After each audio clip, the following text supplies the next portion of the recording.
Barigani.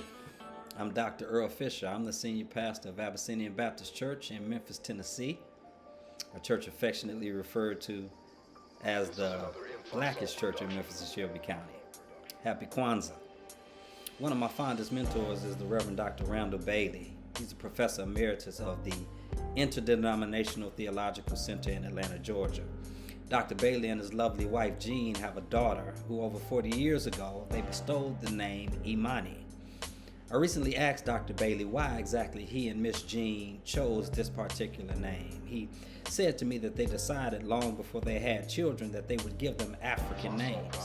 Miss Jean got a book with African names and interpretations, and it was Miss Jean who chose Imani, which means faith, and Dr. Bailey chose the middle name of the child, Akila, which means intelligent, figuring their baby girl would need both attributes butting against each other in order to have a happy and a fruitful life.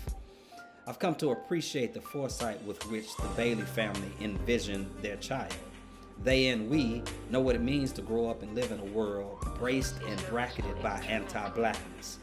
It's a world that requests and tries to reduce us to embrace and embody the lie of black inferiority. It ruptures and traumatizes our psychology, and it reduces our theology to a white supremacist vision of salvation. But Kwanzaa is calling us to more than that. Kwanzaa is calling us to embrace Imani.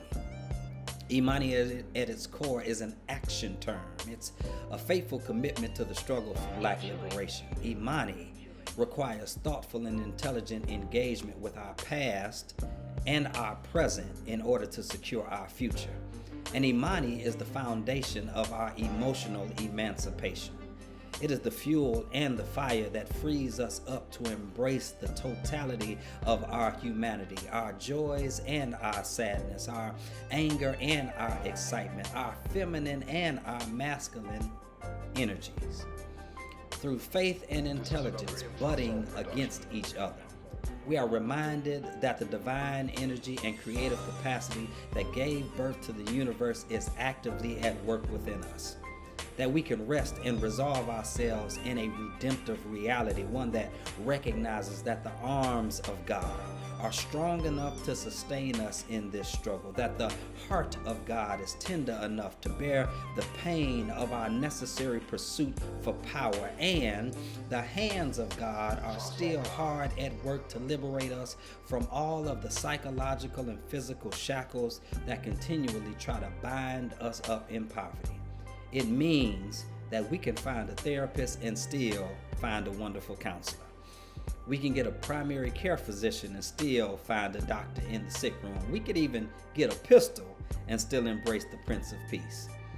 During these holy days of Kwanzaa, my brothers, sisters, friends, and kin, I pray that the Spirit of the Sovereign God would ground us and root us in Imani, in a black faith that frees our bodies and liberates our minds, in an act of faith that not only emancipates us, but also empowers us to live our best lives in this realm and in the realm of the everlasting.